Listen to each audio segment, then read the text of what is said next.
The little girl's hand was cold as death when Jackson Warren touched it. 5 years old, frozen fingers wrapped around her baby sister. Their mother lay beneath them both, a shield against the cold that was taking them anyway. 3 lives fading in his hayloft. And Jack hadn't prayed in 7 years, until tonight. If this story touches your heart, hit like and subscribe. Drop a comment, where are you watching from tonight? This is how it began. The little girl's hand was cold as death when Jackson Warren touched it. 5 years old, maybe less. Her tiny fingers wrapped around her baby sister like she could protect her from the killing freeze. Their mother lay beneath them both, her body a shield against the cold that was taking them anyway. 3 lives fading in his hayloft on New Year's Eve, 1887. Jackson Warren hadn't prayed in 7 years, not since he'd buried his wife and daughter in the frozen ground. But kneeling in that hay, surrounded by the smell of horses in winter and desperation, he whispered the only word that mattered: please. The wind hit like a fist when Jack pushed open the barn door that night. His lantern swung wild, throwing shadows across the frozen walls. He'd made this walk every night for 7 years. Check the horses, secure the gates, walk back to an empty cabin. Same routine, same silence, same nothing. But tonight, something was wrong. The barn door had been open, not much, just a crack. But Jack had closed it himself at sunset. He remembered the weight of it, the way the latch clicked into place. His hand moved instinctively to the rifle he kept by the door, fingers curling around wood worn smooth by years of use. Easy now, he murmured to his mare Bella, who stamped and snorted in her stall. What's got you spooked? Then he heard it, a sound that didn't belong, weak, barely there, like a kitten mewling in the cold. No, not a kitten, something else, something human, a child. Jack's heart slammed against his ribs. He raised the lantern higher, following the sound with the practiced silence of a man who'd tracked outlaws across 3 territories. The hayloft. Something was in the hayloft. He climbed the ladder fast, the old wood groaning under his boots. The cry came again, thin and desperate, cutting through the howl of wind outside. At the top, he swung the lantern wide. What he saw stopped his breath. A woman lay curled in the loose hay, her body wrapped around 2 children, like she could keep them warm through will alone. Young, maybe mid-20s, her face pale as snow in the lantern light. A little girl, 5 or 6 years old, clung to her mother's dress with one hand and held a smaller child against her chest with the other. The baby. No, not a baby. A toddler, maybe 2 or 3 years old. The tiny thing wasn't moving. They were freezing to death in his barn. Jesus, Jack whispered. He dropped to his knees beside them, his rough hands suddenly gentle. The woman's lips were blue. Her skin felt like winter itself when he touched her face, checking for signs of life. But her chest rose and fell, barely so faint he had to watch for 3 breaths to be sure. Still breathing. The older girl's eyes flew open. She screamed. No? The child scrambled backward, dragging her sister with her. Her voice cracked with terror. Don't touch us. Don't you touch my mama. Easy, easy. Jack held up his hands, showing them empty. The lantern sat between them now, casting long shadows across the hay. I'm not going to hurt you. I'm trying to help. That's what they all say. The girl's voice shook, but her eyes stayed sharp, watchful. That's what the man said before he left us. Before he took our wagon and left us to die. Jack's jaw tightened. Someone had abandoned them. Left a woman and 2 children in the middle of nowhere in the dead of winter. The temperature outside was 20 below. Maybe lower. They'd be dead by morning if he didn't act now. I'm not that man, he said, keeping his voice low and steady. My name's Jackson Warren. This is my land, my barn. I found you here, and I'm going to get you warm. But I need you to trust me, just for tonight. Can you do that? The girl stared at him. Even in the dim lantern light, he could see her eyes weighing him, measuring him. The eyes of a child who'd learned too young that the world was cruel, that men were dangerous, that trust could kill you. My name's Emma, she said finally. Her voice was small but firm. This is Lucy. She won't wake up. Jack looked at the toddler in Emma's arms. Lucy's face was too white, too still. But when he leaned closer, he could see her chest moving. Shallow breaths too fast. Fever breathing. She's breathing, Jack said quickly, checking her pulse at her tiny throat. But she's real cold. We got to get her inside. All of you. Mama won't wake up neither. She will, but not if we stay here. Jack shrugged out of his heavy coat, the cold immediately biting through his shirt. I'm going to wrap this around your mama and carry her. Can you hold Lucy real tight and follow me? Emma hesitated. Her small body trembled from cold or fear or both. Then she nodded once, sharp and decisive. Don't drop her, Emma said. Her voice carried a weight no 5-year-old should have to bear. Don't you dare drop my mama. I won't. Jack wrapped the coat around the unconscious woman, then lifted her. She weighed nothing, too thin her body burning through whatever reserves it had left trying to keep her children warm. He could feel her ribs through the fabric, count them like fence posts. How long had they been starving? He cradled her against his chest and started down the ladder, moving slowly, carefully. Every step measured, Emma followed her small hands gripping the rungs with determination. Lucy pressed against her shoulder, a ragdoll weight. The toddler's head lolled, but Emma held on like her life depended on it. Because it did. The walk to the cabin was the longest of Jack's life. The wind cut through his shirt, froze the sweat on his back. His arms burned from the woman's weight, but he didn't slow down. Couldn't slow down. Behind him, he could hear Emma's footsteps crunching through snow, could hear her talking to Lucy in a fierce whisper. Stay awake, Lucy. Stay with me. We're almost there. The man said, We're almost there. Inside, the fire had burned to embers. Jack laid the woman on the rug near the hearth, then turned to build up the flames. His hands moved fast, practiced. Kindling first, then split logs. The fire caught, grew through heat and golden light across their pale faces. Bring Lucy here, Jack said. Close to the fire, but not too close. Emma obeyed, settling on the rug with her sister. Lucy's lips were blue. Her breathing came in shallow, rapid gasps. She'd been coughing for days, Emma had said during their careful descent from the loft. Mama tried to keep her warm, but it weren't enough. How long you been out there in the cold? 2 days, maybe 3? Emma's voice was small. I lost count. 2 days, maybe 3. In weather that killed cattle overnight. Temperatures that could freeze a man solid in his bedroll. You're a brave girl, Emma. Jack grabbed the blankets from his bed, thick wool that smelled of cedar and solitude. He wrapped them around the children layer after layer. Real brave. Emma didn't answer. She just held Lucy tighter and watched him with those sharp, suspicious eyes. Eyes that had seen too much. Eyes that trusted nothing. Jack turned his attention to their mother. Her breathing had steadied some, but she was still too cold. He'd seen hypothermia before during his years as a Texas Ranger. Knew the stages, the dangers. Too much heat too fast could be as deadly as the cold itself. He worked through the night, heating water, carefully applying warm cloths to their hands and feet. Slow, careful, checking pulses, monitoring breathing. Outside, the wind howled like something alive and hungry. Inside, the fire crackled and popped, holding back the darkness. Lucy woke first, crying weakly. The sound cut through the cabin like a knife. Emma tried to soothe her, but the toddler wanted something Emma couldn't give. She's hungry, Emma said, her voice small and ashamed. We ain't eaten since I don't remember. Jack's chest tightened. He went to the kitchen, heated milk in a pan, brought it back in a tin cup. The metal was warm in his hands, almost hot. Can she drink from a cup? She's almost 3. She ain't a baby. Emma's chin lifted with stubborn pride. Here, Lucy, drink this. Lucy drank, her small hands wrapped around the warm cup like it was precious metal. When it was empty, she looked at Jack with whitey, unfocused eyes. More, she whispered. All you want, little one. He brought more milk. Bread softened in warm water. Emma ate too, though she tried to hide her hunger. Her hands shook as she chewed, as she forced herself to eat slowly. When Jack could see, she wanted to devour everything in sight. When's the last time you ate? Jack asked. Mama gave us her food. Said she weren't hungry. Of course she had. That's what mothers did. They starved so their children could eat. Jack had seen it before in the war on the frontier. Women who gave everything until there was nothing left to give. Near dawn, the mother stirred. Her eyes fluttered open, dark and confused. Then terror flooded her face. She tried to sit up, couldn't. Her body wouldn't obey. My girls. Her voice was raw, cracked. Where are my girls, Mama? Emma scrambled to her side, Lucy still clutched in one arm. Mama, we're here. We're safe, ye. Emma.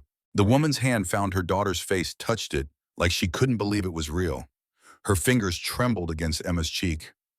Lucy, she's right here, Mama. The man found us. He brought us inside. The woman's gaze snapped to Jack. Her body went rigid, every muscle tensing for fight or flight. Who are you? Her voice carried a lifetime of wariness. What do you want? My name's Jackson Warren, ma'am. This is my ranch. I found you in my barn near frozen to death, just trying to get you warm. I don't... She looked around, taking in the cabin, the fire, the blankets wrapped around her children. I don't understand. You don't need to understand right now. You just need to rest. I can't rest. I have to go. We have to keep moving. She tried to stand, collapsed back onto the rug. Her legs wouldn't hold her. Please, if someone's following us, if he finds us here. Who's following you? The woman pressed her lips together. Her eyes, dark and haunted, gave nothing away. Years of secrets lived in that silence. Years of running. Ain't nobody going to hurt you here, Jack said quietly. I give you my word on that. Your word. She laughed, but there was no humor in it. Only bitterness worn smooth by repetition. A man's word ain't worth the breath it takes to speak it. Emma tugged at her mother's sleeve. Mama, he gave us food. He wrapped us in blankets. He ain't like the others. The woman looked at her daughter, then back at Jack. Something shifted in her face. Not trust, not yet. But maybe the first crack in the wall she'd built around herself and her children. The first thin sliver of possibility. My name is Sarah, she said finally. Sarah Mitchell. These are my daughters, Emma and Lucy. Pleased to meet you, Mrs. Mitchell. Jack kept his distance, gave her space. Though I wish the circumstances were better. It's just Sarah. My husband is dead. I'm sorry for your loss. Sarah's jaw tightened. Don't be. He wasn't worth mourning. Jack filed that away. Said nothing. Knowledge was power, and right now this woman needed to feel like she held some cards. He could wait. He was good at waiting.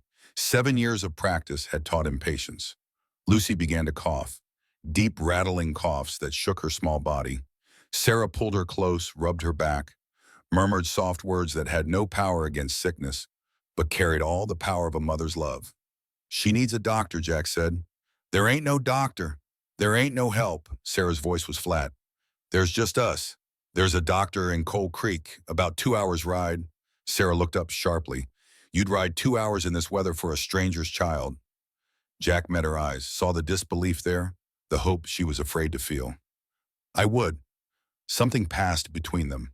A current electric and strange. Sarah's expression flickered uncertain. Why, she asked. Why would you do that? Because I couldn't save my own daughter, Jack thought. Because she died in my arms while I begged God for a miracle that never came. Because I've spent 7 years punishing myself for something I couldn't control, and maybe this is my chance to do something that matters. But he didn't say that. Instead, he said simply, because it needs doing. Sarah stared at him for a long moment. Then she nodded once, a decision made.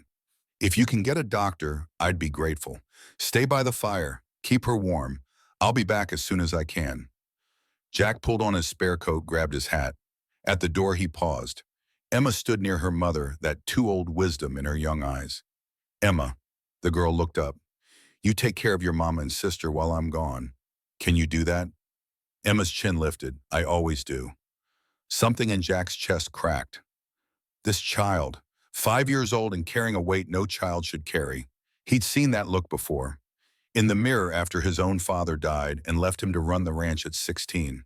After Abigail and Grace were buried and the world expected him to just keep going. I know you do, he said quietly. But now you got help. You ain't alone anymore. He stepped out into the frozen dark.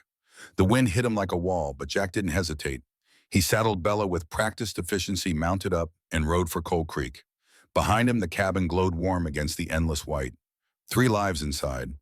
3 strangers who'd stumbled into his world on the last night of the year. 3 people who might just save him from drowning in his own silence. The ride to Cold Creek was brutal. Wind cut through Jack's clothes, numbed his face, made Bella fight every step. But he pushed on mile after frozen mile until the lights of town appeared through the swirling snow like beacons of hope. Doc Harrison's house sat at the edge of Main Street. Jack pounded on the door until it swung open, revealing the old doctor in his nightshirt, spectacles, crooked on his weathered face. What in God's name? Doc Harrison squinted through the lenses. Jackson Warren. I ain't seen you in 6 months. What's wrong? Got a sick child at my place. Toddler, maybe 3 years old, coughing, bad fever coming on. Her mama and sister are there too. Found them in my barn tonight near Frozen Through. Doc Harrison was already reaching for his coat. A woman and 2 children out in this weather. How'd they end up in your barn? Don't know the full story yet, but the little one needs help. Let me get my bag. 5 minutes later, they were riding back through the storm. Doc Harrison, for all his 60 years, kept pace without complaint. He'd been a field surgeon in the war, had stitched men together under cannon fire. A little snow wasn't going to stop him. They reached the cabin as the first gray light of dawn touched the horizon. New Year's Day, 1888. A new year. Maybe a new beginning. Sarah, I brought the doctor. Sarah stood by the fire, Lucy in her arms. Emma sat nearby, watching with those sharp eyes. When she saw Doc Harrison, her face went wary, suspicious. Another man. Another threat. It's all right, Emma, Jack said. He's here to help. That's what they always say, Emma muttered. Doc Harrison approached slowly, keeping his hands visible. His movements were deliberately unthreatening. Well now, young lady, you're absolutely right to be cautious. Tell you what, you can stay right there and watch everything I do. Make sure I don't do nothing I shouldn't. Deal? Emma considered this, her eyes narrowed, weighing him. Deal. The doctor turned to Sarah. Ma'am, may I examine your daughter? Sarah hesitated, then nodded. She laid Lucy on the rug, kept one hand on the child's chest. A tether. An anchor. Lucy whimpered, reached for her mother with small, fevered hands. Shh, baby. The doctor's just gonna look at you. Mama's right here. Doc Harrison worked quickly and gently. He listened to Lucy's chest with his stethoscope, the metal cold against her pale skin. Checked her temperature with practiced fingers against her forehead. Examined her throat, her ears. His face grew serious. How long has she been coughing? 4 days, Sarah said. Maybe 5. Started just before we left the trading post. And you've been traveling in this weather the whole time? We didn't have a choice. Doc Harrison exchanged a look with Jack. A look that said more than words could. Then he reached into his bag, pulled out several bottles and packets. His hands moved with the efficiency of decades of practice. It's influenza, bad case complicated by the cold exposure. But we caught it in time. He handed Sarah a small bottle, dark glass that caught the firelight. This is for the fever. 1 spoonful every 4 hours. And this? He held up a packet of herbs, dried leaves that smelled of medicine and earth. You brew into tea. Helps with the cough. Will she? Sarah's voice broke. Will she be all right? If she stays warm, gets rest, and takes the medicine. Yes, she's a fighter, this one. Doc Harrison smiled, but his eyes stayed serious. But she can't travel. Not for at least 2 weeks, maybe longer. Sarah's face crumpled. 2 weeks. 2 weeks stuck in a stranger's cabin with no money, no resources, nothing but the charity of a man she didn't know. 2 weeks of vulnerability, of owing someone, of being trapped. She can stay here, Jack said before Sarah could speak. All 3 of you, long as you need. Sarah's head snapped up. We can't impose on you like that. It ain't an imposition. You don't know us. You don't owe us anything. I know you're a mother who near killed herself, keeping her children alive. I know your daughter is sick and needs rest. That's enough. Doc Harrison smiled slightly, a knowing look in his old eyes. He's a stubborn one, this Jackson Warren. Once he makes up his mind, there ain't no changing it. Trust me, I've tried. Sarah looked from the doctor to Jack.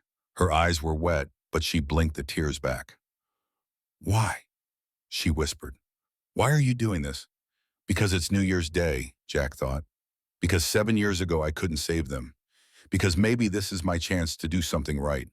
Because when I held Abigail in my arms and felt her go cold, when I watched Grace take her last breath, I swore I'd never feel that helpless again. And here you are giving me a chance to keep that promise. But he didn't say any of that. He just shrugged. It's the right thing to do. Doc Harrison stayed through the morning, monitoring Lucy, making sure the fever was under control. When he finally prepared to leave, he pulled Jack aside. His voice dropped low, meant only for Jack's ears. That woman's been through something, he said quietly. I've seen the look in her eyes before. The older girl, too. Somebody hurt them, Jack. I figured as much. You sure you know what you're getting into? Jack looked across the cabin at Sarah, who was singing softly to Lucy. At Emma, who sat close by, still watching him with those guarded eyes. No, he admitted. But that don't change nothing. Doc Harrison clapped him on the shoulder. His hand was warm, solid. Real. Abigail would be proud of you. She always said you had too much heart to waste it on being alone. Abigail, not Mary. The doc had gotten it wrong, but Jack didn't correct him. Let the old man have his memories. Let them all have their ghosts. I'll check back in a few days. The doctor continued. Keep that little one warm and rested. And Jack, yeah, Happy New Year. Jack almost laughed. Same to you, Doc. After Harrison left, silence settled over the cabin. Lucy slept, her breathing easier now. The medicine was already working, loosening the congestion in her small chest. Sarah sat beside her, exhausted but unwilling to rest. A mother's vigil that knew no end. Emma approached Jack carefully, like he was a wild animal that might startle. Mister, you can call me Jack. Mr. Jack. She considered this, testing the words. Accepted them. Are we really going to stay here if your mama agrees yes? For how long? Long as you need, Emma's brow furrowed. What if we need to stay forever? The question hung in the air between them. Jack felt something shift in his chest, like a door creaking open after years of being locked. Rusty hinges protesting, but moving nonetheless. Then I reckon we'll figure that out when we get there. Emma studied him for a long moment. Her eyes, so old and such a young face, measured him again. Then slowly she nodded. You ain't like other men, she said. Other men hurt. You don't seem like you'd hurt. Jack knelt down, bringing himself to her eye level. The floor was hard beneath his knees, but he stayed there, meeting her gaze. I'm not going to lie to you, Emma. This world's got plenty of men who hurt. But I ain't one of them.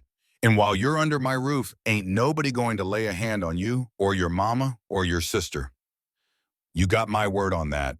Your word, Emma repeated, testing the weight of it. My word. Something in her face softened.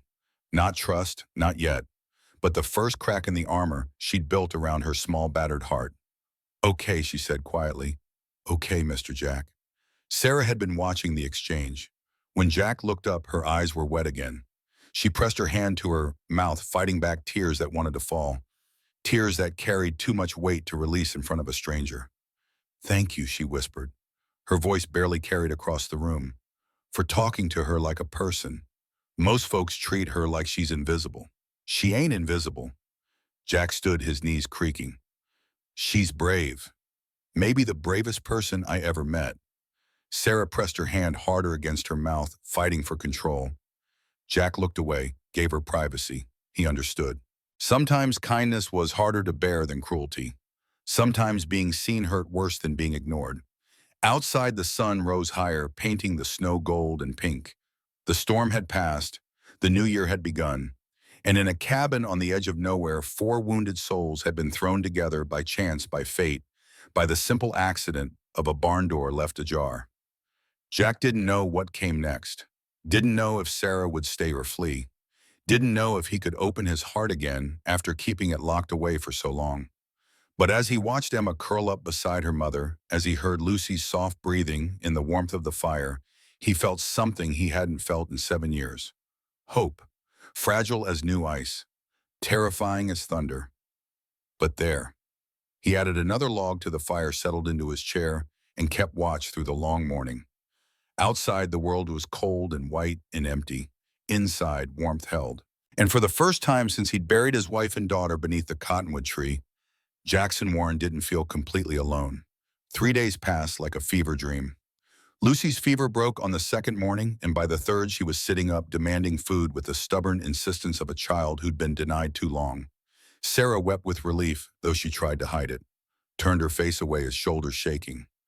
Emma just held her sister's hand and whispered, I told you she'd be okay. I told you. Jack kept his distance. He cooked meals, tended the fire, checked in on the stock. He gave Sarah and her daughters space to heal, to breathe, to exist without a man hovering over them. He'd seen the way Sarah flinched when he moved too fast, the way Emma positioned herself between him and her mother whenever he entered the room. They'd been hurt before. He wasn't going to add to that. On the 4th morning, Esquera appeared at the kitchen stove while Jack was making coffee. The cabin smelled of wood smoke and brewing coffee, simple and honest. Let me, she said quietly. Jack stepped back without argument. Sarah moved into the space he'd vacated, her hands already reaching for the pan. She moved with practiced efficiency, the movements of a woman who'd spent years cooking for others. You don't have to earn your keep, Jack said. You're guests. We ain't guests. Sarah cracked eggs into the pan with sharp, decisive motions. We're charity, and I don't take charity without giving something back. It ain't in my nature. Jack watched her work. Her movements were quick, competent. But there was tension in her shoulders that never quite left, a weariness that lived in her bones. Fair enough, he said. But if you're cooking, you're eating too, properly, not giving your portion to the girls. Sarah's hand stilled on the spatula. Emma told you. She's worried about you. Says you've been giving them your food since you left the trading post. They needed it more than I did. You near died in my barn, Sarah. You need food as much as they do. Sarah was silent for a long moment. Then she nodded once. All right. They ate together, the four of them, around Jack's rough wooden table. Lucy sat in Sarah's lap, still too weak to sit alone, but strong enough to demand bites of egg and bread. Emma ate carefully, watching Jack over every mouthful. This is good, Emma said finally, her voice grudging like she didn't want to admit it. Better than Mama's? Emma Grace Mitchell. Sarah's tone carried warning. What? It's true. Oh, Jack bit back a smile. Your mama's been too tired to cook proper. Give her a few days, she'll put me to shame. Emma considered this, maybe. After breakfast, Jack went to check the horses. When he returned, Sarah was washing dishes in the basin, her back to him. She didn't turn around when he entered, but her shoulders tensed. She knew he was there. There's something I need to tell you, she said quietly. About why we're here, why someone might be looking for us. Jack hung his coat by the door. Waited. He'd learned patience during his years as a ranger.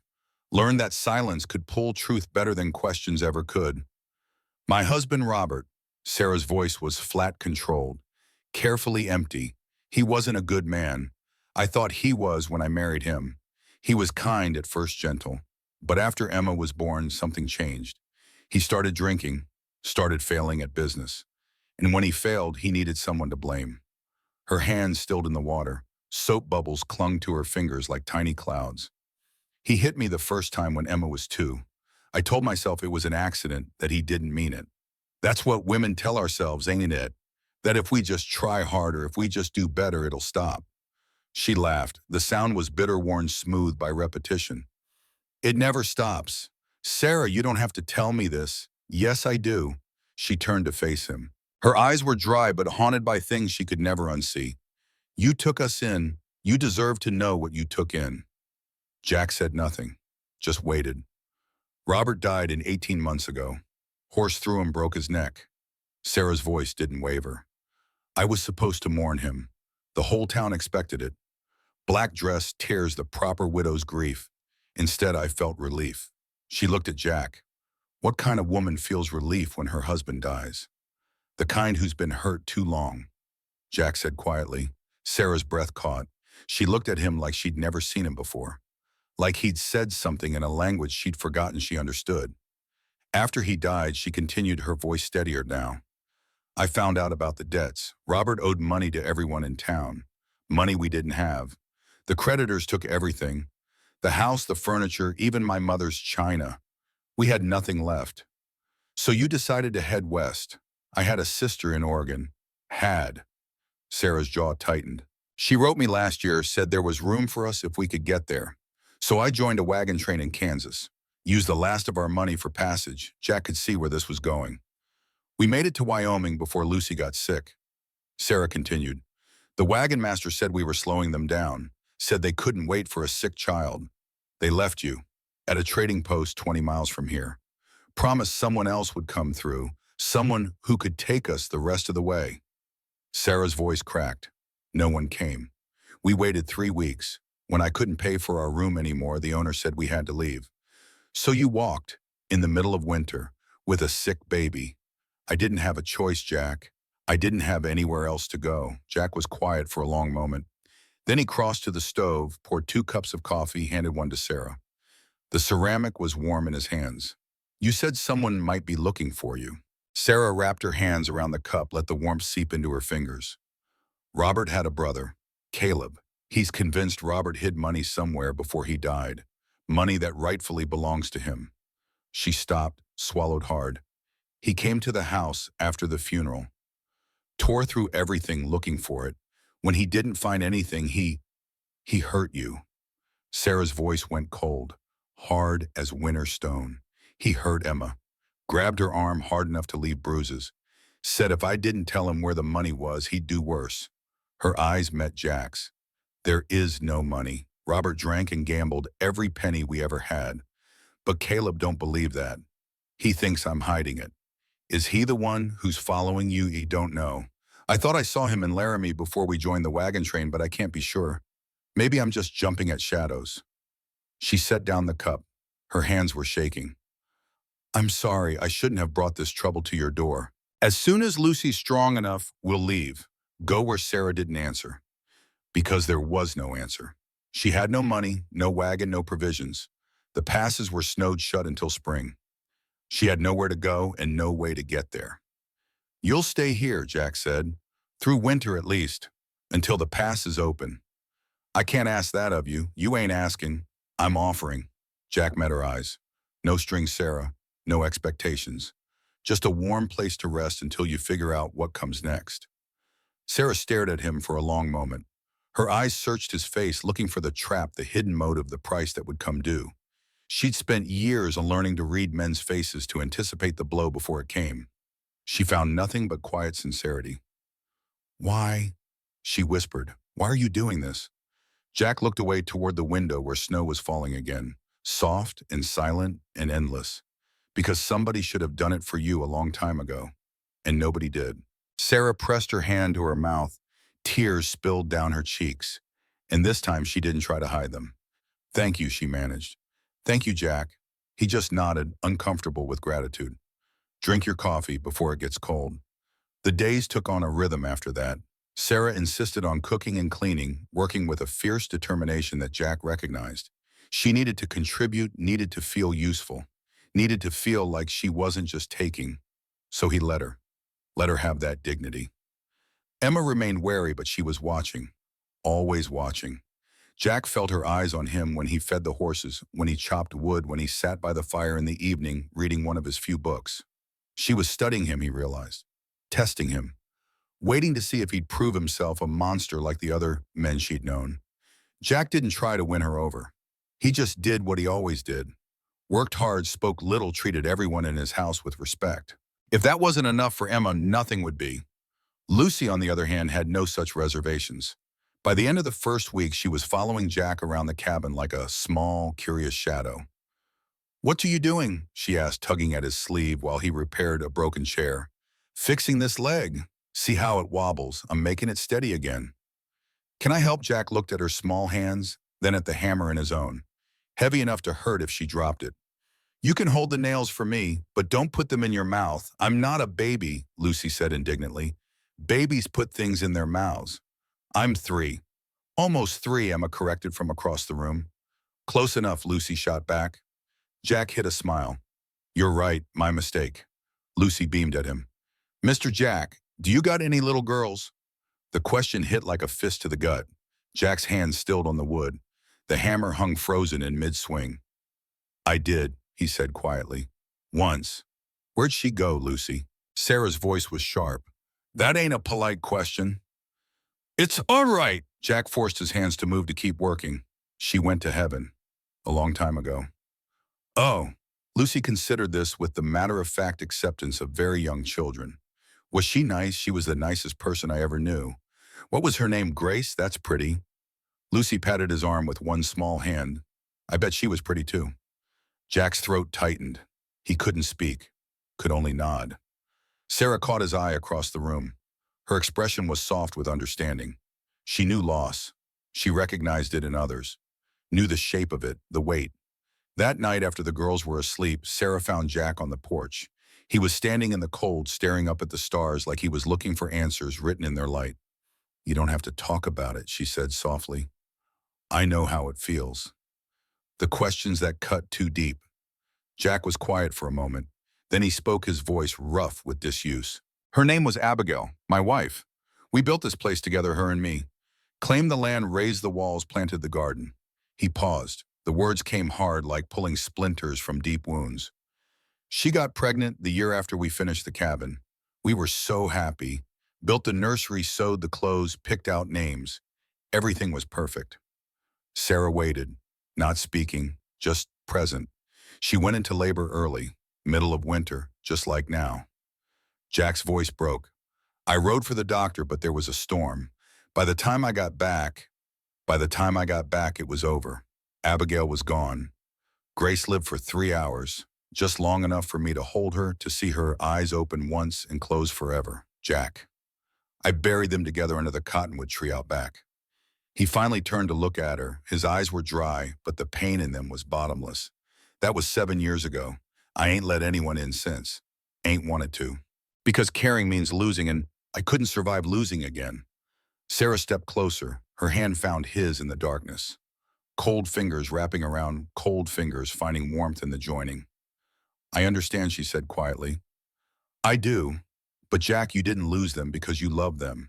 You lost them because life is cruel and unfair. Closing yourself off don't protect you from pain. It just means you suffer alone. Speaking from experience. Yes, her grip tightened on his hand. I spent years being afraid. Afraid to leave Robert. Afraid to stay. Afraid of my own shadow. But fear don't keep you safe. It just keeps you small. They stood together in the cold. Two wounded people holding on to each other in the darkness. Neither spoke. Neither needed to. Sometimes silence said more than words ever could.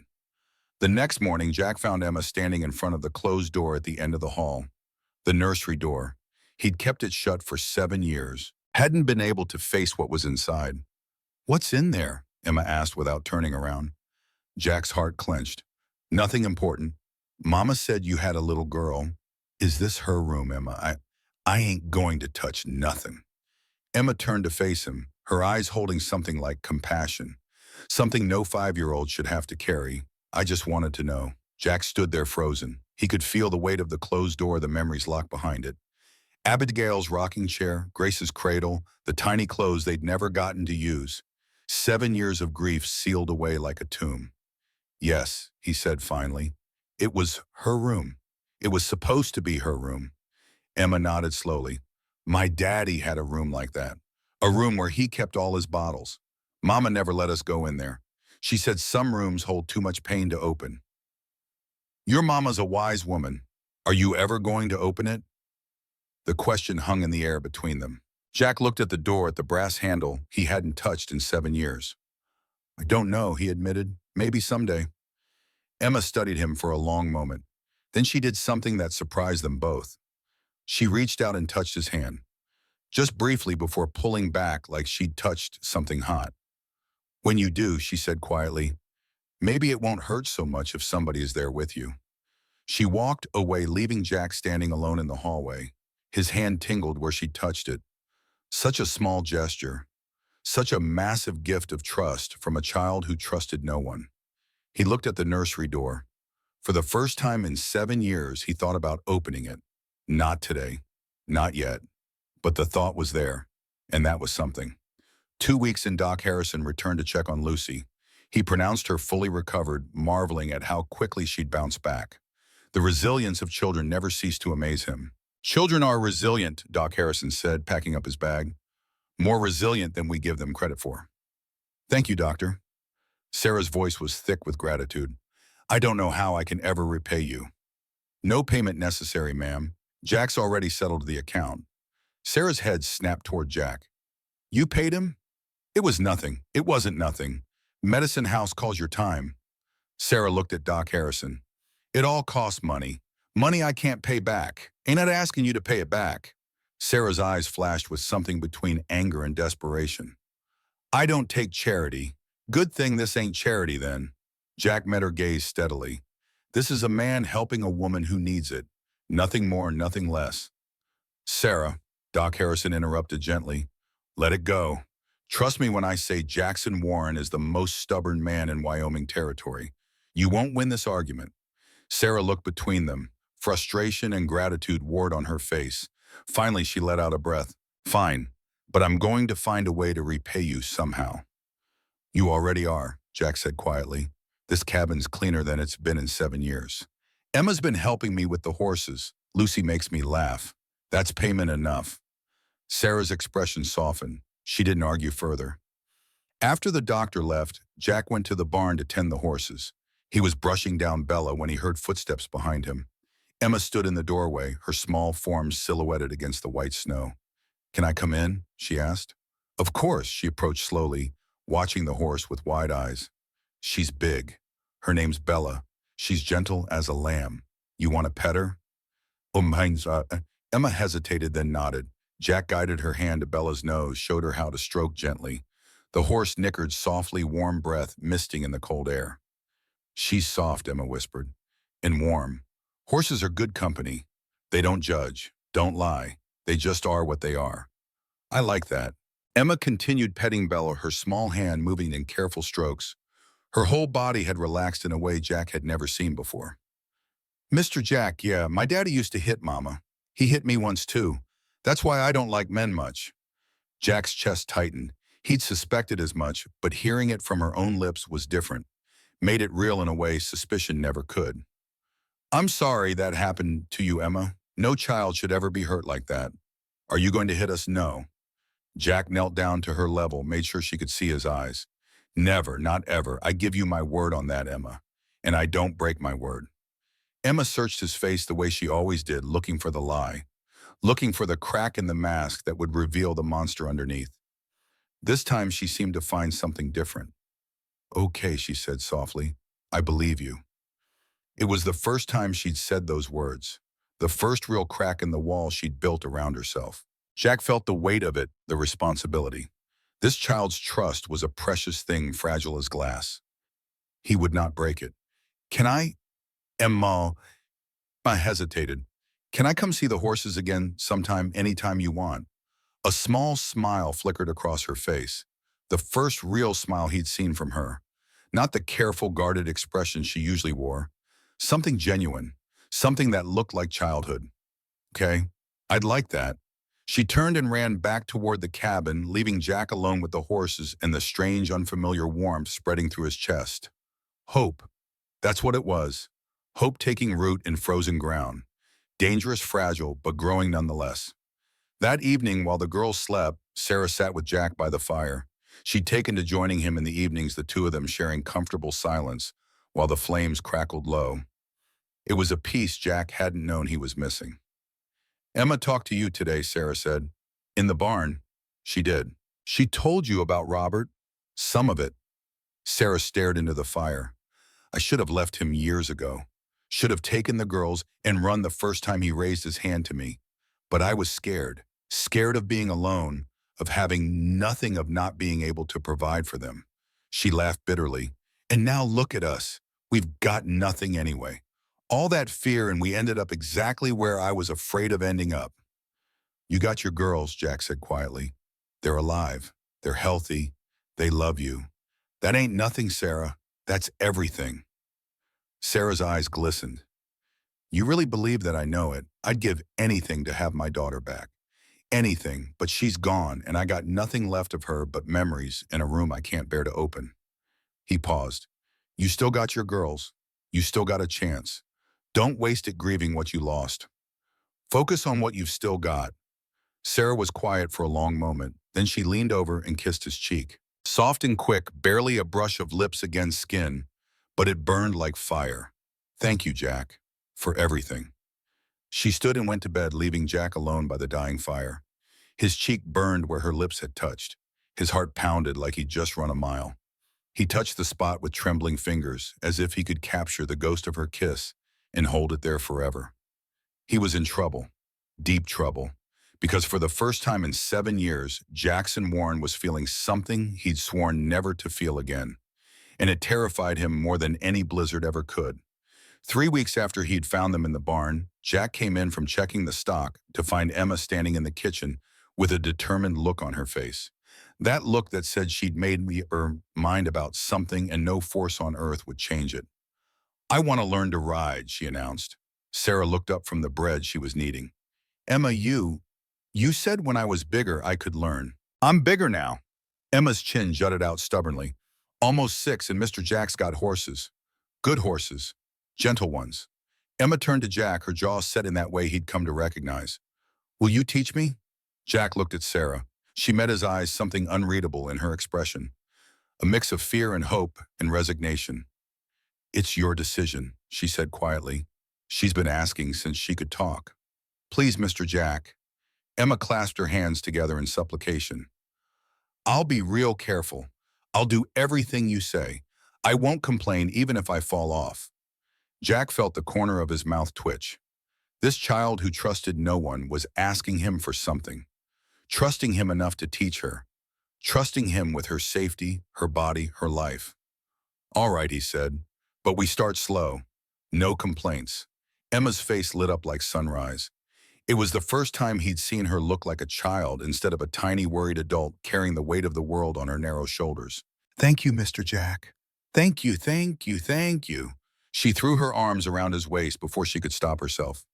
Then she froze, realizing what she'd done.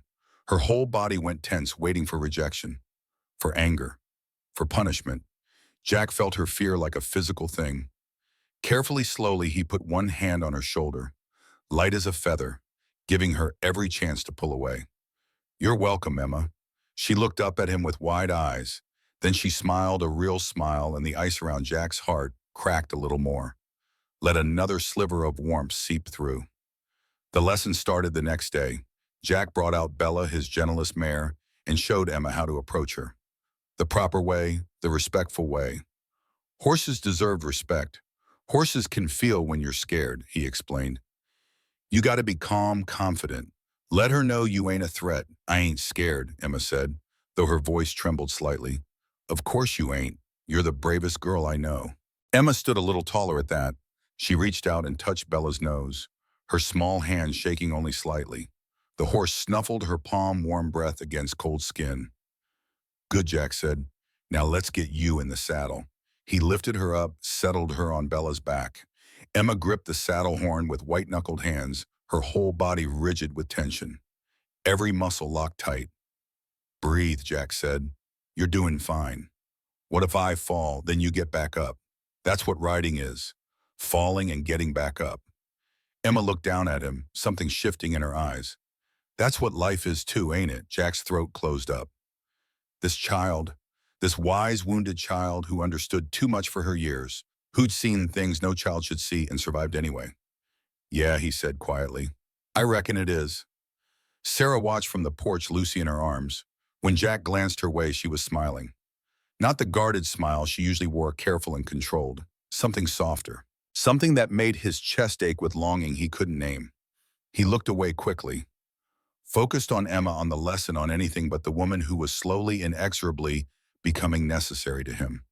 The days grew longer as January bled into February. Emma's riding improved steadily.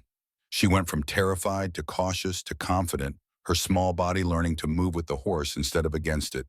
She had a natural seat, a gift for understanding how horses moved and thought. "She's got a natural seat," he told Sarah one evening. "Born rider. She's never been this happy." Sarah's voice was soft, tinged with wonder. "Not since before Robert. Not since before everything went wrong. She's a good kid, strong, resilient. She trusts you." Sarah turned to face him, her eyes intent. "Do you understand how rare that is? After what she's been through, after what she's seen, she trusts you. That means something, Jack." He didn't know what to say, so he said nothing. Let the silence speak for him. Sarah stepped closer. The space between them felt charged electric. "I know," she said. "I know you got walls. I know you were scared. God knows I'm scared too. But Jack, what we've got here, this family we've built, it's real. It matters. And I don't want to lose it because we're both too afraid to admit what's happening." Jack's heart pounded. "What's happening?" Sarah met his eyes. "You know what's happening. You feel it same as I do." He did know. He did feel it. Every morning when he woke up and heard her humming in the kitchen. Every evening when they sat by the fire and talked about nothing and everything. Every time she laughed. Every time she touched his arm. Every time she looked at him like he was something worth looking at. "I can't," he said, his voice rough. "Sarah, I can't do this again. I can't love someone and lose them. It near killed me the first time. It will kill me the second. Who says you're going to lose us?" "Everyone leaves. Everyone dies. That's how life works." Sarah took his hands in hers. Her grip was strong, steady. warm despite the cold. Life is also living, Jack. It's taking chances. It's opening your heart even when you know it might get broken. Her eyes glistened with unshed tears. I spent years being afraid, years letting fear control everything I did. And you know what I got for it? Nothing but regret. I ain't gonna live like that anymore. What are you saying? I'm saying I want to stay, not just until spring, not just until we can travel. I want to stay here with you and build something real. If you'll have us, Jack's chest constricted. Everything he wanted was standing right in front of him, a woman who understood him, children who needed him, a chance to fill this empty cabin with laughter and life again. And he was terrified, paralyzed by the fear of loss, of pain, of grief that could crush him like a boot on an ant. I need time, he managed. I need to think. Something flickered in Sarah's eyes. Disappointment, maybe? Or understanding? She nodded slowly, her hands falling away from his. Take all the time you need. She released his hands and walked away, leaving Jack alone with his fear and his hope and the unbearable weight of choice. The future hung before him like a door. He could open it and step through into unknown territory, or he could keep it closed and stay safe in his prison of grief. That night, he couldn't sleep. He lay in the dark, staring at the ceiling, while Sarah and the girls breathed softly in the other room. Abigail's face swam before his eyes, Grace's small body in his arms, the graves beneath the cottonwood tree covered in snow and silence. But other images came too. Emma's smile when she finally cantered alone. Lucy's laughter when he swung her in the air. Sarah's eyes warm and steady, looking at him like he was worth something, like he mattered, like he was more than just a man waiting to die. Could he do it? Could he open his heart again, knowing how much it would hurt if he lost them? The question followed him into troubled sleep, where he dreamed of doors opening and closing, of hands reaching for him across vast distances, of voices calling his name through snow and darkness. Morning came gray and cold. Jack rose before dawn, as always, and went to check the horses. He was brushing Bella down when he heard hoofbeats approaching. Fast hoofbeats. Urgent. A rider coming fast. Jack's hand moved instinctively to the rifle he kept by the barn door. He watched the approaching figure, tension coiling in his gut like a snake preparing to strike. The rider was a man, tall, lean, with a face that might have been handsome if it weren't twisted by greed and malice. He reined up in front of the barn, his eyes scanning the property with predatory focus. Morning, Jack said, keeping his voice neutral. Can I help you? The man smiled. It wasn't a nice smile. It was the smile of a wolf who'd cornered prey and knew it. I'm looking for someone. A woman and two little girls. Word at the trading post says they headed this direction about a month back. Jack's blood ran cold, but he kept his face blank, his posture relaxed, unthreatening. Lot of travelers come through here. What's your business with them? Family business. The man swung down from his horse, moved closer. Too close, violating the unspoken rules of frontier courtesy. My name's Caleb Mitchell. The woman I'm looking for is my brother's widow.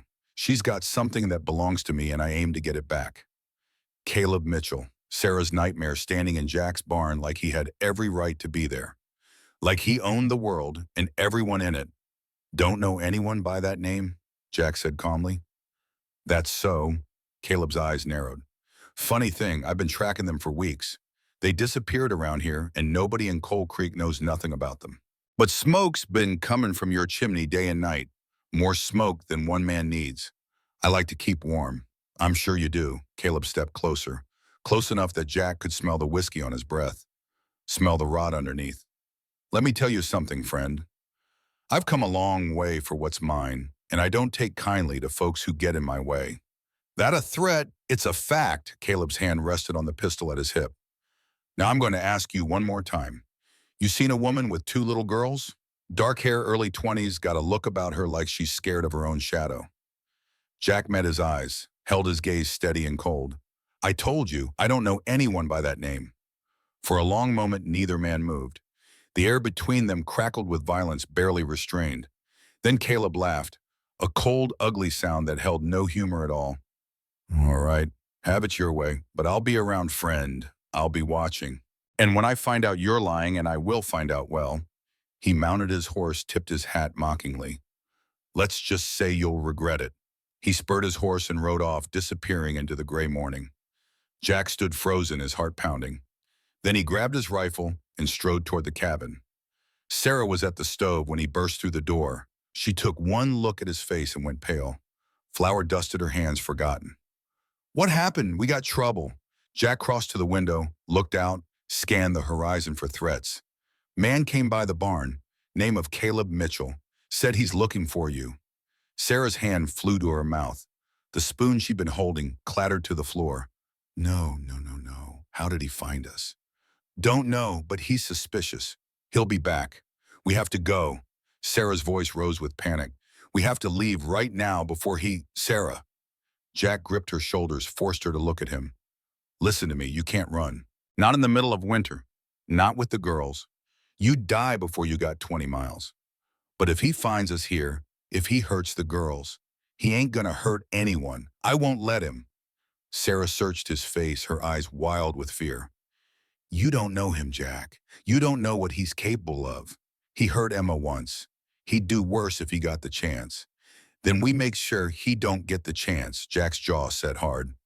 "I spent 10 years as a Texas Ranger, Sarah. I faced down outlaws, rustlers, killers. Men who'd gut you for $1 and sleep fine after. I ain't afraid of one man with a grudge. This ain't your fight." "Yes, it is." His voice was quiet but fierce. "You're under my roof, you and your girls. That makes it my fight." Sarah's breath caught. Tears spilled down her cheeks, hot against cold skin. "Why?" she whispered. "Why do you keep protecting us?" The answer was there on the tip of his tongue. "Because I love you. Because I can't imagine this cabin without you. Because you and your daughters have given me a reason to live again. Because when I look at you, I see a future instead of just an endless parade of empty days." But he couldn't say it. Not yet. Not with Caleb Mitchell circling like a vulture. Not with danger pressing in from all sides. "Because it's the right thing to do," he said instead. Sarah's expression shifted. She heard what he didn't say, understood what he wasn't ready to admit. "Jack Warren," she said softly, "you are the most stubborn man I ever met. So I've been told." They stood there inches apart while fear and hope and something deeper swirled between them. Then Emma's voice broke the moment. "Mama, what's wrong?" Sarah wiped her eyes quickly, turned to face her daughter. Emma stood in the doorway, Lucy clutching her hand. Both girls looked frightened, picking up on the tension that filled the cabin like smoke. "Nothing, baby. Everything's fine." "You're crying." Emma's eyes moved to Jack. "Did he make you cry?" "No, sweetheart. Mr. Jack didn't do anything wrong." Emma didn't look convinced. She stepped forward, positioning herself between Sarah and Jack. Protective, defensive. A 5-year-old ready to fight the world for her mother. "I heard a horse," Emma said. "Who came?" Sarah and Jack exchanged a look. How much to tell her? How much could a child bear? "A bad man," Jack said finally. "Someone who wants to hurt your family. But I ain't getting to let him." Emma's face went pale, but she didn't cry, didn't scream, just lifted her chin and asked, "Uncle Caleb." Sarah made a small wounded sound. "You remember him?" "I remember he grabbed my arm. I remember he made you cry." Emma's small hands clenched into fists. "I hate him. I do. I hate him, and I hope he dies." "Emma," Sarah knelt down, gathered her daughter in her arms. "I know, baby. I know you're scared, but Mr. Jack is going to keep us safe." "Okay, promise." Emma looked at Jack over her mother's shoulder. Her eyes, so guarded, usually were filled with fear and desperate hope. A child's faith in an adult's ability to fix the world, to make things right. "Promise you won't let him hurt us." Jack crossed to them, knelt down to Emma's level. He took her small hand in his large calloused one, felt how delicate she was, how fragile, how easily she could be broken. "I promise," he said. "On my life, Emma, I won't let anyone hurt you or your mama or Lucy." "Not ever." Emma stared at him for a long moment, measuring, weighing, then slowly she nodded. "Okay," she whispered. "I believe you." The next few days passed in tense vigilance. Jack rode the property twice a day, rifle always close at hand. He saw signs of someone watching. Tracks in the snow that didn't belong. Boot prints near the fence line. A place where someone had stood for hours watching the cabin. But Caleb didn't show himself again. Playing a waiting game. letting fear do his work for him. Sarah kept the girls close, jumping at every sound. The easy rhythm they'd built over the past weeks was shattered, replaced by fear and waiting. The cabin felt smaller, the walls pressing in. Even the fire seemed to burn less bright. But life had to go on. Chores still needed doing. Animals still needed feeding. And Emma, despite everything, still wanted her writing lessons. "Please, Mr. Jack," she asked on the third morning. "I've been practicing in my head. I know I can do better." Jack looked at Sarah, who nodded wearily. "She needs something normal," Sarah said. "Something to hold on to." So they went to the barn, Jack with his rifle slung over his shoulder, Emma practically vibrating with determination. She mounted Bella without help, this time gathered the reins with confidence. Her posture was good, her hands steady. She'd been practicing all right, thinking about it, preparing. "Good," Jack said. "Now walk her around the paddock. Keep your heels down." Emma nudged Bella into a walk. Her body moved with the horse, naturally finding the rhythm.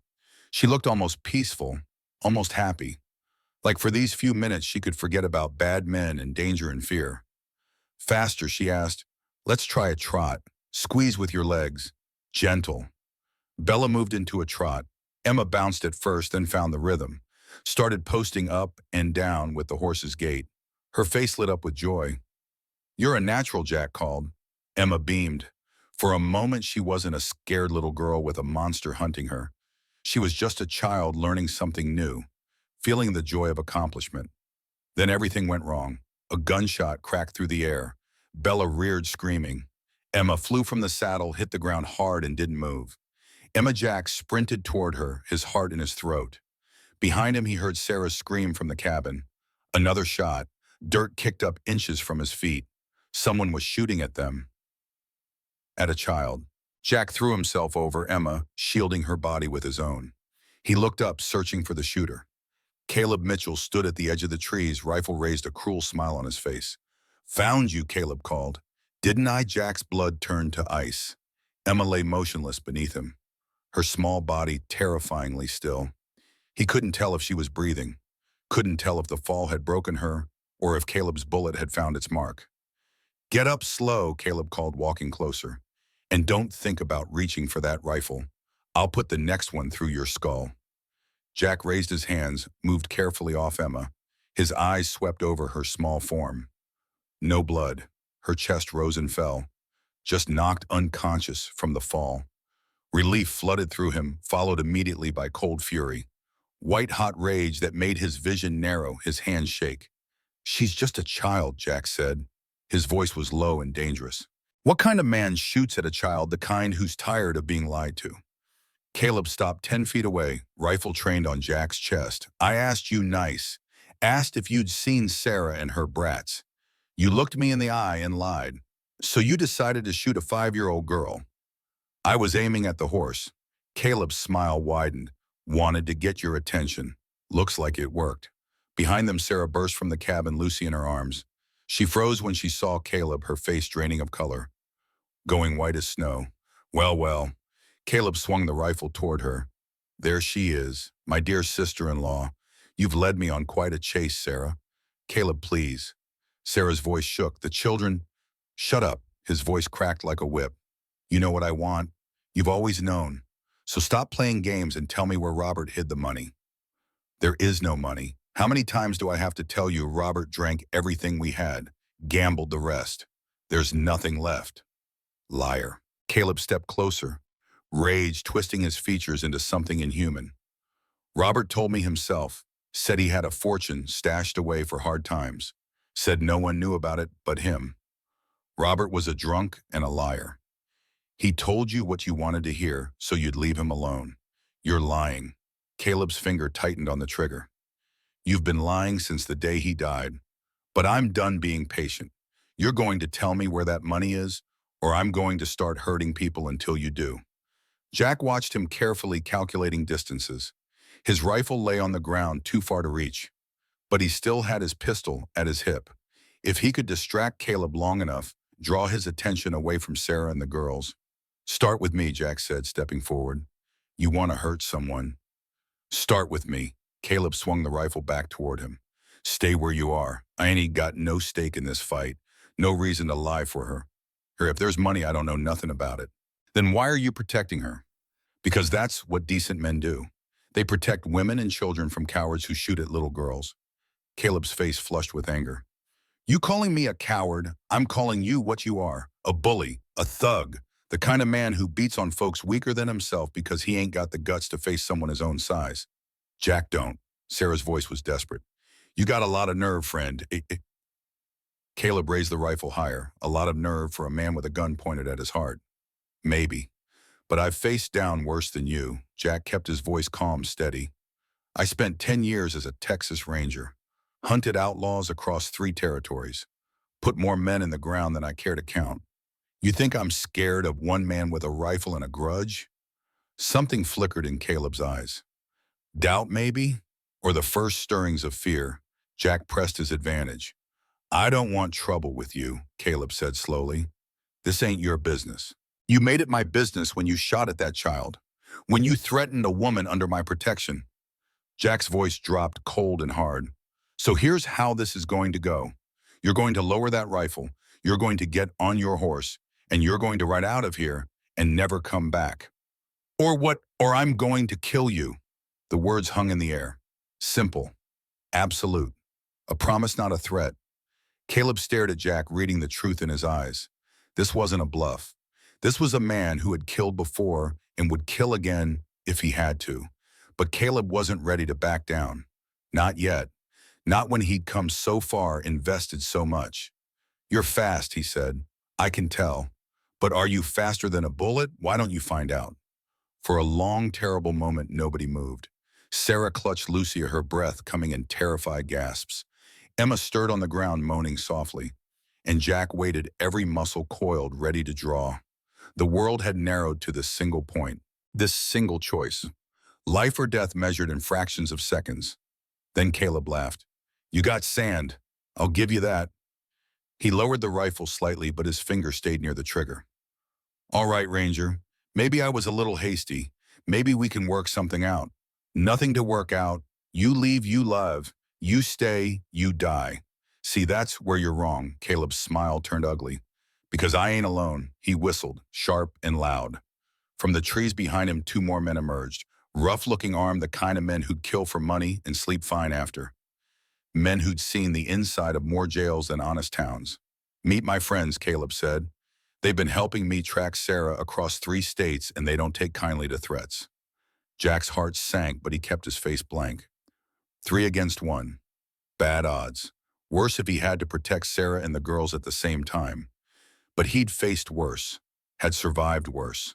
And he'd be damned if he'd let these men hurt the family he'd built.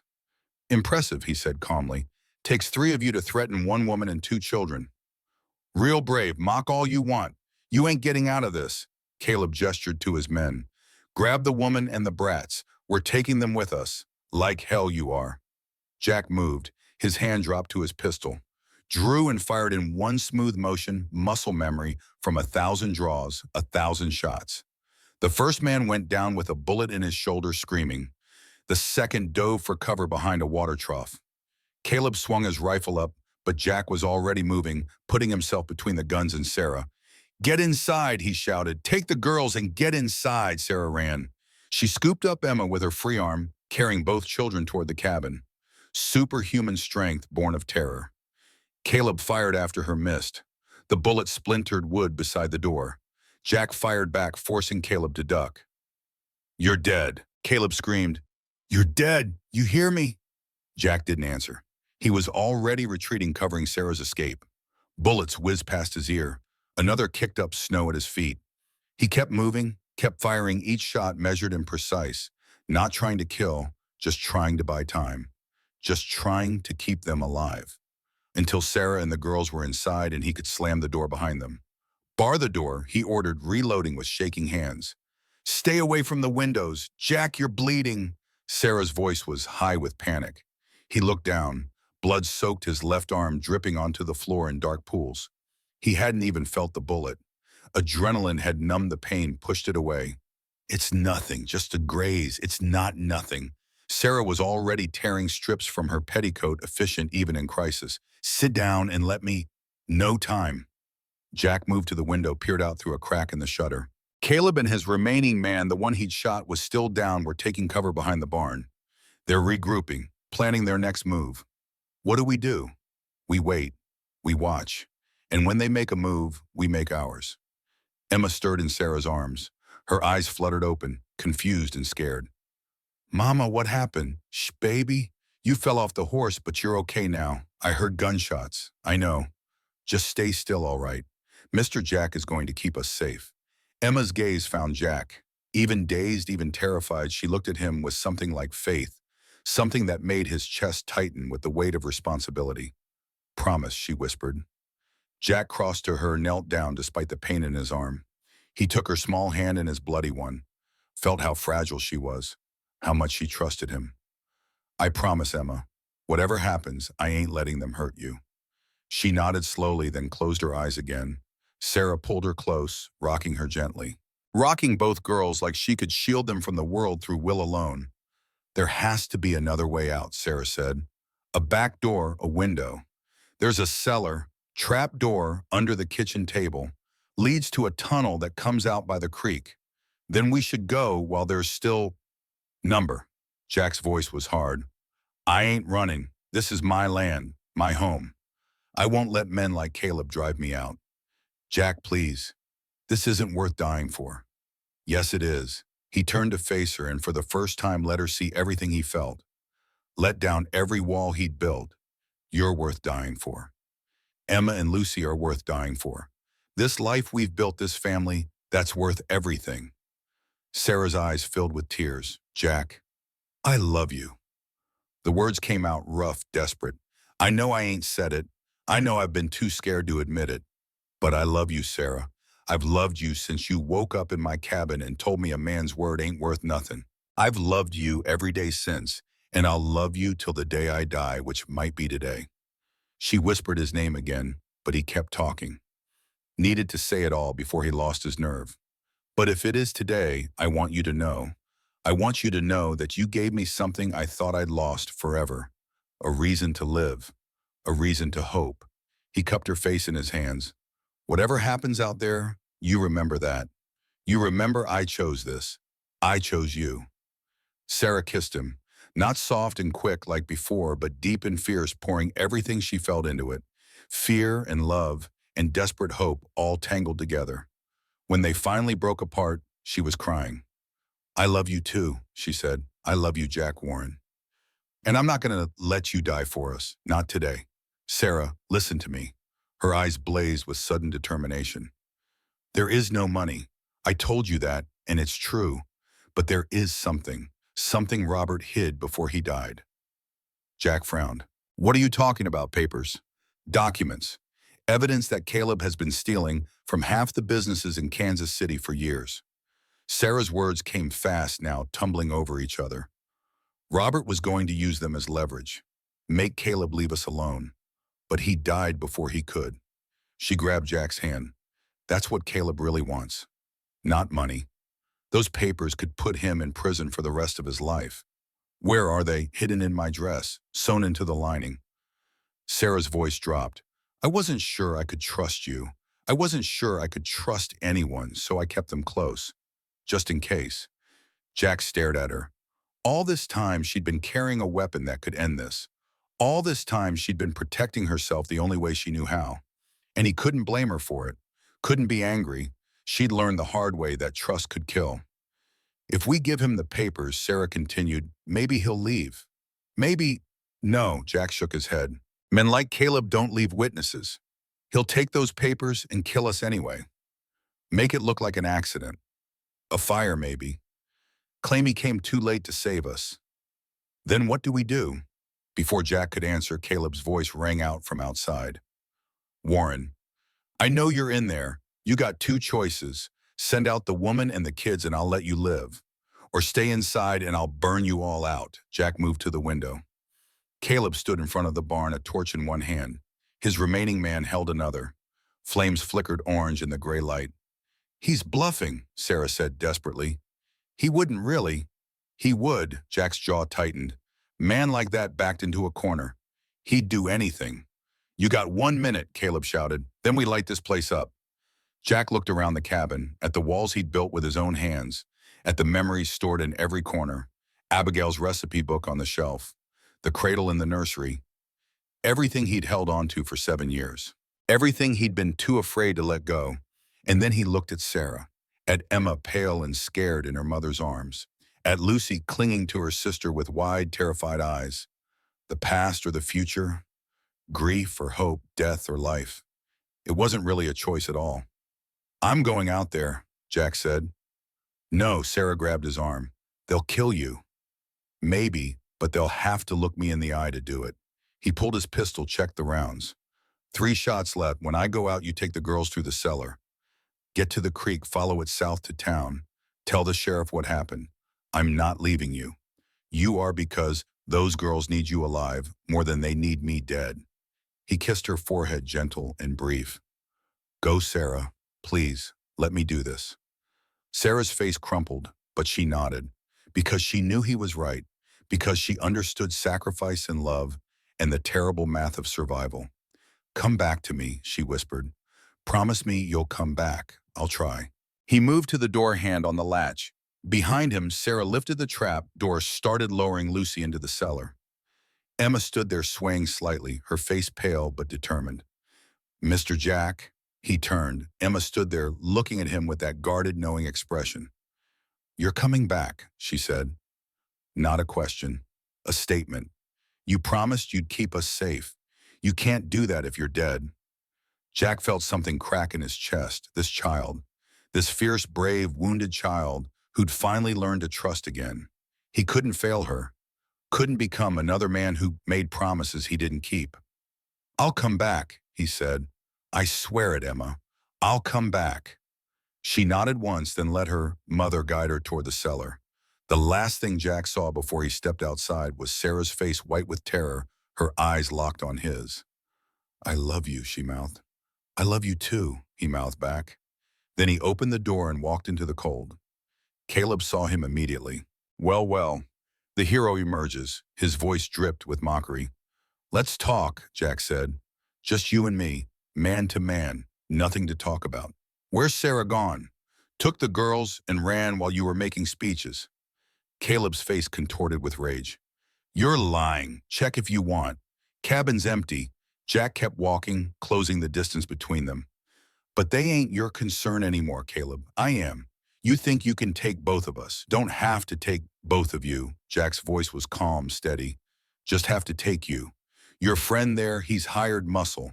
Paid to follow orders, not die for nothing. Once you're gone, he'll ride off and never look back." The other man shifted uncomfortably. Caleb noticed. "Don't listen to him, Jake. He's trying to get in your head. I'm telling him the truth." Jack's eyes never left Caleb. "You want to die for this man's grudge, for papers that'll put him in prison if they ever see the light of day?" Jake's grip on his torch wavered. "What papers? Shut up," Caleb snarled. "There ain't no papers. She's been lying this whole time. Have I?" Jack smiled cold and hard. "Then why'd you chase her across 3 states? Why'd you beat her daughter? Why'd you burn through money, hiring thugs to track down a penniless widow?" He shook his head. "Don't make sense. Unless she's got something you need, something worth killing for." Jake looked at Caleb. Doubt flickered in his eyes, growing stronger. "He's playing you," Caleb said desperately. "There ain't nothing. There's proof," Jack interrupted. "Proof that you've been stealing for years. Proof that'll put you away for life. Robert was going to use it against you, but he died before he could. Sarah's had it all along. That's what you're really after." Caleb's face went white, then red, then twisted with homicidal fury. "You don't know what you're talking about, don't I?" Jack spread his hands.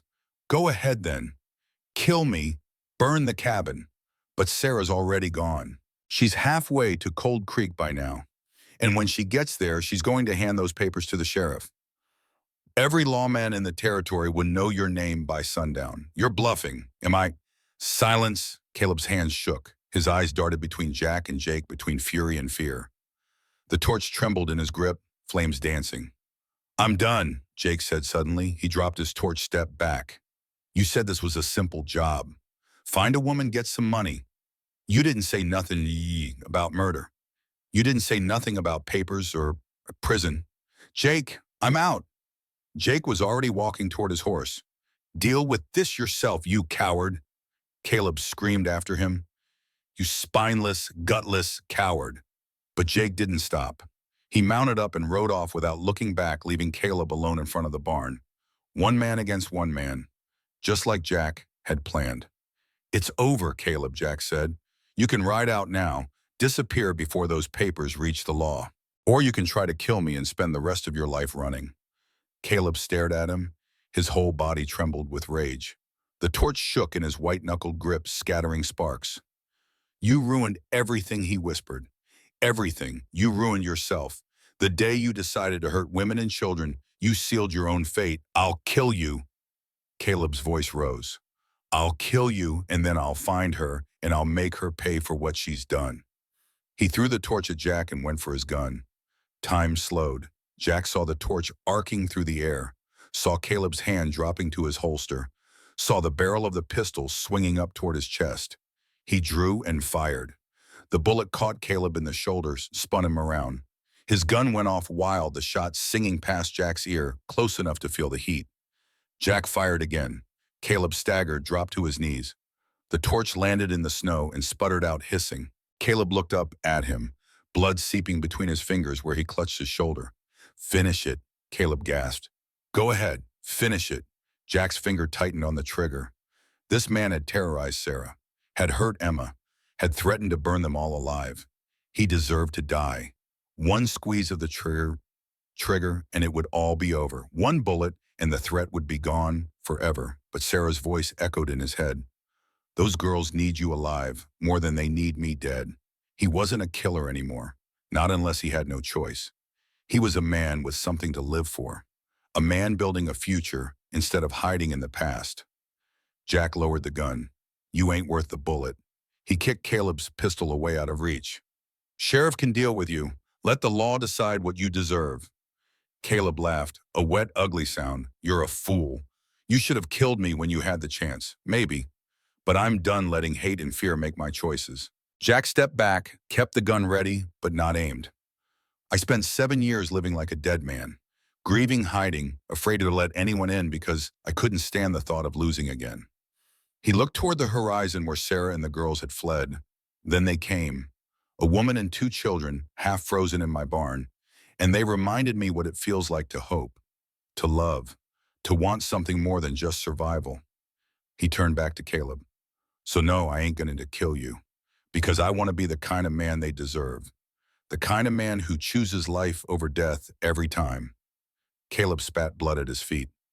Sentimental fool. Maybe. Jack heard hoofbeats in the distance, multiple riders coming fast. But this sentimental fool is the one still standing. The riders crested the hill, Sheriff Coleman and 4 deputies drawn by the sound of gunshots. Sarah must have made it to town, must have raised the alarm, must have sent help, even though every instinct told her to run. Over here, Jack called. Got a wounded man. He needs a doctor and a jail cell in that order. The sheriff dismounted, took in the scene with narrowed eyes. What happened here? Long story. Short version, this man tried to kidnap a woman and her children. Threatened to burn my cabin. Shot at a 5-year-old girl. Sheriff Coleman's face hardened. That true Caleb said nothing, just glared at Jack with pure hatred. I got witnesses, Jack continued. The woman's on her way to town right now, and she's got papers that'll prove this man's been stealing for years. The sheriff nodded slowly. All right, we'll sort it out. He gestured to his deputies. Get him patched up and put him in a cell. Watch him close. They hauled Caleb to his feet, dragged him toward the horses. He twisted around, screaming at Jack. This ain't over. You hear me? This ain't over. Yeah, it is. Jack holstered his pistol. It's been over since the day you decided to pick on people who couldn't fight back. You just didn't know it yet. He watched them ride away, taking Caleb with them. Then he turned and looked at his cabin, still standing, unmarked by fire. The graves under the cottonwood tree undisturbed. The barn where he'd found Sarah and the girls just a month ago quiet now in the winter stillness. His arm throbbed where the bullet had grazed him. His hands shook with the fading rush of adrenaline. But he was alive. They were all alive. And somewhere in Cold Creek, Sarah was waiting for him. Jack mounted Bella, ignored the pain shooting through his arm, and rode toward town. toward the woman he loved, toward the family he thought he'd never have again. The sun was setting when he reached Coal Creek. Orange and pink painted the sky, turning the snow to fire and gold. He found Sarah at the doctor's office. Emma and Lucy huddled against her on a worn wooden bench. She looked up when he walked in. Her face was streaked with tears, her hair wild from running. But to Jack, she'd never looked more beautiful. "You came back," she whispered. "I promised, didn't I?" She flew into his arms, sobbing against his chest. Jack held her tight, breathed in the scent of her hair, felt her heart pounding against his own. Safe. They were safe. "I thought I'd lost you," she said into his shirt. "When I heard the gunshots, when we were running through that tunnel, I thought," "Shh," he stroked her hair. "I'm here, I'm right here, Mr. Jack."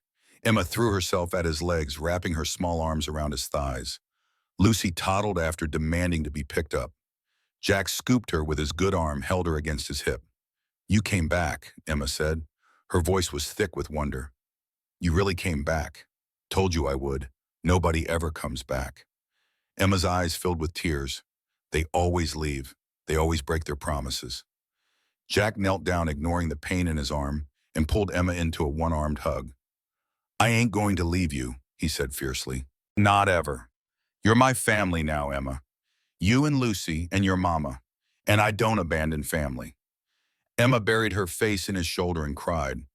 Not scared tears or desperate tears, but the kind of tears that come when something inside you finally breaks open and lets the light in. Healing tears. Hope tears. Sarah knelt beside them, gathered them all into her arms. 4 people wounded and scared and full of hope, holding on to each other like they'd never let go. "Let's go home," Sarah whispered. Jack looked at her. This woman who'd stumbled into his life and changed everything. Who taught him that love was stronger than fear. That family was worth any risk. "Yeah," he said, "let's go home." 2 weeks later, Reverend Thomas arrived on a cold February morning. His horse steamed in the winter air as he approached the cabin. Jack had sent word through the general store, and the preacher had made the journey despite the weather. "Been a long time since I married someone out here," Reverend Thomas said, warming his hands by the fire. "Good to see this old cabin full of life again." "It's been empty too long." Jack agreed. The ceremony was simple. Sarah wore a blue dress she'd sewn from fabric Jack bought in town. Emma wore her best dress, carefully mended and pressed. Lucy had insisted on wearing ribbons in her hair, yellow ones that matched the winter sun. Doc Harrison served as witness along with Mrs. Dawson from the general store. She'd been suspicious of Sarah at first, but had warmed to her after hearing the full story, after seeing how Jack looked at her, after watching the girls bloom under his care. "You picked a good one," Mrs. Dawson told Jack before the ceremony. "That woman's got steel in her spine. She'll do well out here." "I know." Jack adjusted his collar nervously. "I'm the lucky one." The vows were traditional, spoken in the cabin's main room, with the fire crackling warm and the winter light streaming through the windows. Sarah's voice was steady. Jack's cracked twice. Neither of them cared. "I now pronounce you husband and wife," Reverend Thomas said, smiling. "You may kiss your bride." Jack kissed Sarah softly, tenderly, aware of their audience. Emma giggled. Lucy clapped her hands, and Jack felt something settle in his chest, something that felt like peace. Now for the other matter, the preacher continued pulling papers from his satchel. "I understand there's an adoption to finalize." "Yes, sir," Jack took Sarah's hand. "I want to legally adopt Emma and Lucy as my daughters." Reverend Thomas looked at the girls. "Do you understand what this means? Jackson Warren will become your father in the eyes of the law. He'll have all the rights and responsibilities that entails." Emma nodded solemnly. "We understand. And you consent to this?" "Yes, sir. We want Mr. Jack to be our daddy." She paused. "I mean just Jack. Our Jack. Our Jack," Lucy repeated, beaming. The papers were signed. The Reverend declared it official. And just like that, Jackson Warren went from being a man alone to being a husband and father. A family man, a man with a future. After the preacher and witnesses left, the new family sat together by the fire. Lucy had fallen asleep in Jack's lap. Emma leaned against Sarah, fighting to keep her eyes open. "We should put them to bed," Sarah said softly. "In a minute." Jack looked down at Lucy's sleeping face, at Emma's drooping eyelids. "I just want to remember this. All of us together. A real family." Sarah's hand found his. "We are a real family. We have been since the beginning. since you found us in the barn, since you chose to save us instead of leaving us there. Jack thought about that night. The cold, the snow, the three bodies curled together in his hayloft. He'd come so close to missing them. An hour later, 10 minutes later, and they would have been gone. I didn't choose, he said slowly. It wasn't a decision I had to make. I saw you there, and helping was the only option. Like breathing. That's love, Sarah said simply. That's what love does. It makes the right choice feel inevitable. Emma stirred against her mother. Mama, can I ask Jack something? Of course, sweetheart. The little girl sat up, rubbed her eyes. Jack, can I call you Pa now, since you really are my daddy? Jack's throat closed up. He had to swallow twice before he could speak. Yeah, Emma, you can call me Pa. Pa. Emma tested the words, smiled. I like that. Me too, Lucy mumbled, not quite awake. Pa. Sarah was crying again. Jack was pretty sure he was too. He didn't care. Come on, he said, his voice rough. Let's get you girls to bed. He carried Lucy to the nursery, the room that had waited so long for children to fill it. Sarah followed with Emma. They tucked both girls into the small bed, the one that had been meant for Grace. That would have been Grace's, and now belonged to his daughters. Good night, Pa. Emma's eyes were already closing. Good night, sweetheart. Pa. Lucy's voice was drowsy. Will you be here in the morning? I'll be here every morning, I promise. Good. She smiled, snuggled deeper into the blankets. I love you, Pa. I love you too, Lucy. Both of you. More than you'll ever know. He stood in the doorway watching them sleep. Sarah slipped her arm through his. How does it feel? She asked, being a father again. Jack considered the question. He thought about Grace, about the 3 hours he'd had with her, about the 7 years of grief that followed. He thought about Emma and Lucy, about the weeks they'd been together, about the lifetime stretching ahead of them. It feels like coming home, he said finally. Like I was lost for a long time and now I'm found. Sarah leaned her head against his shoulder. Welcome home, Jack. Welcome home, Sarah. Spring came slowly that year. The snow retreated inch by inch, revealing brown earth in the first tentative shoots of green. The creek thawed. Birds returned. Life stirred after the long winter sleep. Jack taught Emma to ride properly, not just walking, but trotting, cantering, even a few short gallops across the open meadow. She took to it like she'd been born in the saddle. Her small body moved in perfect rhythm with the horse. She's a natural, Doc Harrison said during one of his visits. Might have a future as a horsewoman.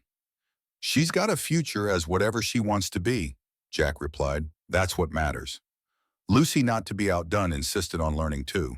She was still too small for the saddle yet, so Jack let her sit in front of him while he rode, her small hands on the reins pretending to steer. I'm a cowgirl, she shrieked with delight. Look, Mama, I'm a cowgirl. Sarah watched from the porch laughing. Her belly was just beginning to swell with new life. Another miracle neither of them had expected. You sure, Jack had asked when she told him, his voice shaking with hope and fear in equal measure. I'm sure. Sarah took his hands, placed them on her stomach. The doctor confirmed it this morning. But after Grace, after everything I thought so too. But life surprises us, Jack. It breaks us and heals us and surprises us in ways we never expect. Another baby, another chance. Jack had cried that night, harder than he'd cried in 7 years, letting go of grief he didn't know he still carried, making room for joy. One evening in late April, Sarah found him standing by the cottonwood tree. Abigail and Grace's graves were decorated with fresh wildflowers, the first of the season. You still visit them, she said softly. Every week. Jack didn't turn around. I promised I'd never forget. I wouldn't want you to forget. Sarah came to stand beside him. They were part of your life, part of who you are. I don't need you to erase them to love me. I know. He finally looked at her. But I needed to tell them about you, about the girls, about the baby. I needed them to know I'm happy again. Are you happy? Jack thought about the question. He thought about the cabin that no longer felt empty, about the sound of children laughing in rooms that had been silent for years, about Sarah's smile, Emma's determination, Lucy's joy, about the life growing in his wife's womb, a gift he'd never expected. Yeah, he said, I'm happy, happier than I ever thought I'd be again. Sarah slipped her hand into his. Together they looked at the graves, at the names carved into the simple wooden crosses. "Thank you," Sarah said quietly, "for sharing him with us." For a moment, Jack could have sworn he heard Abigail's voice on the wind, warm and laughing the way she'd always laughed. "Take care of him," the voice seemed to say. "He's stubborn, but he's worth it." "I will," Sarah whispered as if she'd heard it too. "I promise." They walked back to the cabin hand in hand. Emma and Lucy were playing in the yard, chasing each other in circles, while the evening sun painted everything gold. Pa, Emma called when she saw them. "Watch what I can do." She turned a cartwheel, landed wobbly but upright. Lucy tried to copy her and tumbled into the grass giggling. "Very impressive," Jack called back. "But don't wear yourselves out. Supper's soon." "5 more minutes," Emma begged. "5 more minutes." Sarah leaned against him as they watched their daughters play. "You know," she said, "I used to dream about this, when Robert was at his worst, when I couldn't see any way out. I'd close my eyes and imagine a place where we were safe, a place where someone loved us, a place where we belonged. And this is it." Her voice was thick with emotion. "This is exactly what I dreamed. Right down to the sunset and the laughter and the man standing beside me." Jack pulled her close. "I never dreamed this. I'd given up on dreaming. But when I found you in that barn, something woke up in me. Something that had been sleeping so long, I thought it was dead." "What was it?" Hopi said simply. "You gave me hope, Sarah. And I don't ever intend to let it go." 6 months later, on a golden September morning, a son was born in the cabin on the Wyoming plain. They named him Daniel Grace Warren, a name that honored both the past and the promise of the future. Emma held her baby brother with careful reverence. "He's so small." "You were that small once," Sarah said, exhausted but radiant. "Was I?" Emma looked skeptical. "I don't remember being that small." "None of us remember," Jack said, sitting on the edge of the bed. "But we all start small. Then we grow." Lucy peered at the baby with intense curiosity. "When can he play with us?" "Not for a while, sweetheart. He's got to learn to walk and talk first. I can teach him." Lucy bounced with excitement. "I can teach him everything." "I'm sure you will." Sarah smiled at her daughters. "You're going to be the best big sisters in the whole world." That night, after the girls were asleep and the baby was settled in the cradle, Jack sat with Sarah by the fire. "Thank you," he said quietly. "For what?" "For not giving up. For walking into my barn on the coldest night of the year. For believing that life could be better." He took her hand. "For giving me a family." Sarah's eyes glistened. "Thank you for letting us in. I know it wasn't easy. I know you were scared. I was terrified. Still am sometimes. But the terror don't matter as much as the love. That's what I learned. Fear fades, love stays. Love stays," Sarah repeated softly. "I like that." They sat in comfortable silence, listening to the fire crackle and the wind whisper outside. In the nursery, the baby slept peacefully. In the room beyond, Emma and Lucy dreamed of horses and sunshine and a father who kept his promises. "You know what my mother used to say?" Sarah asked after a while. "What?" "She said that God writes stories with our lives, that every hardship is a chapter, every mountain is a verse, and we don't get to know the ending until we get there." She looked at him. "I used to think my story was a tragedy, a woman who made bad choices and paid for them. But now I think it was something else." "What a love story," Sarah smiled. "A love story that just took a long time to find its hero." Jack's throat tightened. "I ain't a hero. You are to me, to us. You saved us, Jack Warren. Not just from the cold, not just from Caleb. You saved us from despair, from giving up. You showed us that good men exist, that second chances are real, that family isn't about blood, but about choice. You saved me right back," Jack said. "Every single day you saved me." He leaned over and kissed her. Soft and sweet. "I love you, Sarah Warren. I love you too, Jack Warren. Forever." On New Year's Eve, exactly 1 year after he'd found them in the barn, the family gathered in the cabin. Emma reading to Lucy, having learned her letters from Jack. Sarah nursing baby Daniel. Jack carving a toy horse for Lucy's birthday. Peaceful, warm, complete. "A year ago tonight, you found us in the barn," Sarah said from the porch where they'd stepped out together. "Best night of my life. We were dying, and I was already dead. We saved each other." Jack pulled her close against the cold. Do you ever wonder what would have happened if you checked the barn 5 minutes later every day? And every day, I thank God I didn't. Emma joined them, wrapping a shawl around her shoulders. Pa, can I ask you something? Always? Do you ever miss your old life before us? Jack considered the question carefully. I miss Abigail and Grace. I always will. But Emma, you taught me something important. What that love doesn't replace love. It adds to it. I love Abigail and Grace. And I love you and Lucy and Daniel and your mama. All of it fits in my heart. Emma hugged him. I love you, Pa. I love you too, daughter. They went inside together. The whole family gathered as midnight approached. Jack lifted Lucy. 10 seconds to midnight, they counted together. 10, 9, 8. Baby Daniel gurgled. 3, 2, 1. Happy New Year. Cheers, hugs, kisses. Jack looked around the cabin. Every corner filled with life. Photos on the mantle. Wedding day. Emma on Bella. Baby Daniel. Next to them, an old photo of Abigail and Grace. Not replacement. Continuity. What are you thinking? Sarah asked.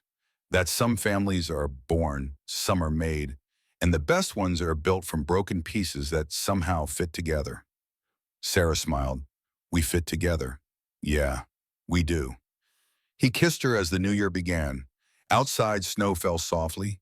Inside, warmth held. 4 lives that had been saved became 5. Became a family. Became home. The camera pulls back from the cabin window. Inside, laughter and light. Outside, 2 sets of footprints in the snow.